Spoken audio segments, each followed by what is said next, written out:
Are the police corrupt? Are the police being influenced by the politics in Oldham for community relations?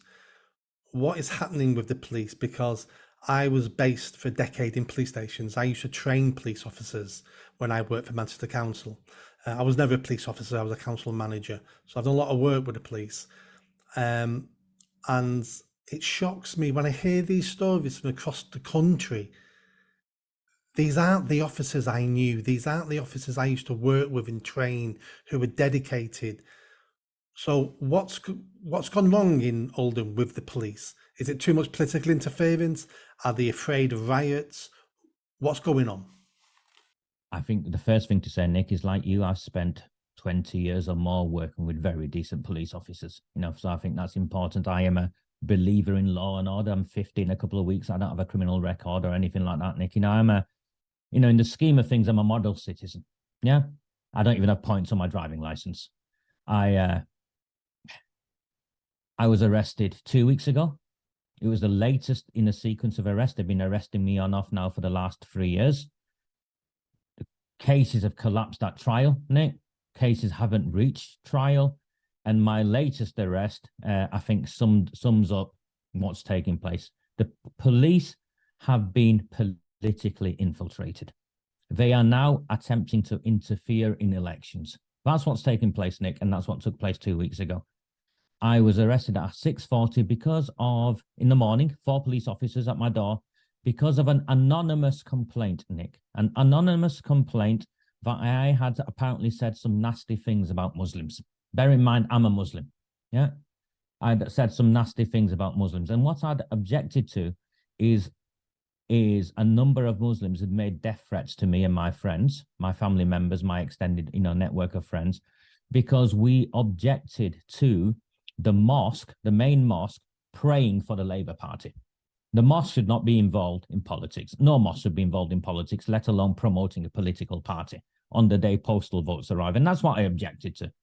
And what some of the congregation did was incite violence against me. I will have serious damage done to me, Nick. So I reported that to the police. The police refused to intervene. So I put a video out, just calling these people out, saying, this is a liberal Western democracy. You can't do these things here. You can't do. And the police came and arrested me, Nick, off an anonymous complaint. The 2 police officers who arrested me in my flat at 6:40 in the morning were keen to point out that they were only following instructions. They wouldn't say who had authorized my arrest. The 2 police officers who took me to Central Station in the van, decent lads, were keen to point out that they were only the drivers and they weren't responsible for my arrest. So this thing about, decent police officers, they know what's going on, Nick. The 2 police officers who eventually interviewed me claimed they weren't interviewing me and the interviewing officer was someone else. They wouldn't say who the interviewing officer was. So I'm like, well, I'm in an interview room with my solicitor next to me, and you are asking me questions. You've just pressed record on something in the world I come from. That's an interview. You're conducting the interview. They were keen to point out that they weren't the interviewing officers. And 14 hours later, they let me go, Nick. And it was very clear from my solicitor's exchange with them and my exchange with them that they had been ordered to disrupt me campaigning and try and silence me. And the only reason anyone would want to silence me is because of my campaign to try my best to galvanize my community towards 2 things. One is holding these politicians to account and exposing the corruption in my town. But 2, most importantly, is campaigning for a public inquiry into the cover-up of the grooming and gang rape of my town's children. And I am being persecuted, Nick, by the police because of those 2 things. Because as the police have found out, as they've searched my house, I don't smoke, I don't drink, never mind do drugs or anything like that, Nick. I have a very young daughter who I share my home with.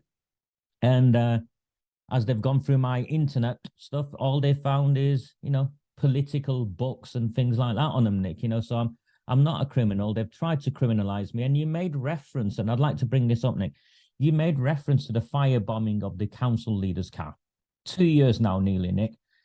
I wrote an article, Nick, objecting to the the attack on Jewish people in my town. As a Muslim, I wrote an article objecting to how the Palestinian-Israeli conflict had been politicized, weaponized, and it was exploiting prejudices from, people from within my own Muslim community. And I found that, as an equality and human rights campaign, I found that really difficult, Nick.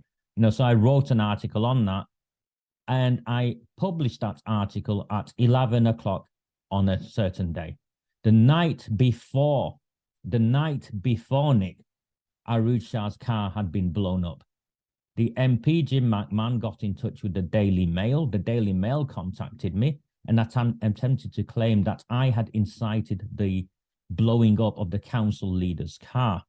I showed them how the date stamp of my publication of my article and said, how is an article published 12 hours later responsible for the firebombing of someone's car? And secondly, if you read my article and you understand anything about me, I'm not a gangster. I believe in the power of democracy and have demonstrated time and time again, we hold them accountable through legal means. And ultimately, that's the ballot box, and that's what we do.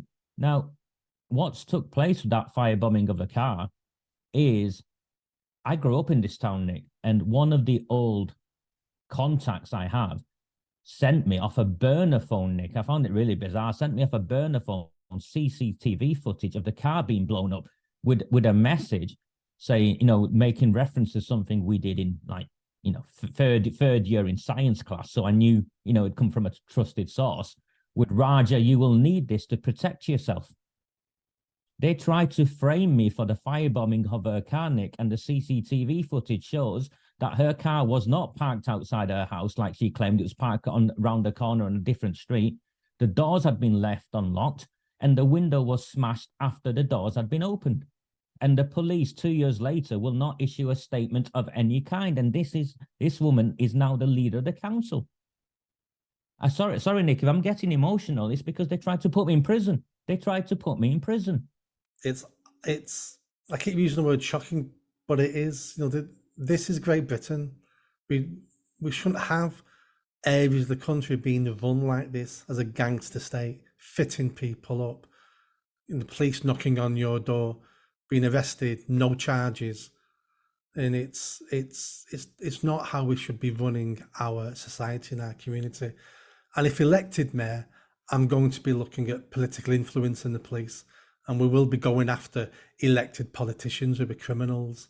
And the reason why Andy Burnham hasn't done that is because he needs all these politicians, because he's a Labour man. I'm not. He needs the politicians for the votes. Exactly, and I'm not. I'm an independent. I don't want to be elected again as mayor. I'm only running one term, so I don't care if I burn bridges. I really don't care. I just want to clean up Greater Manchester, and I want to fix Greater Manchester Police, because there used to be a great organisation, and we need them to run a decent society. You need a decent police force.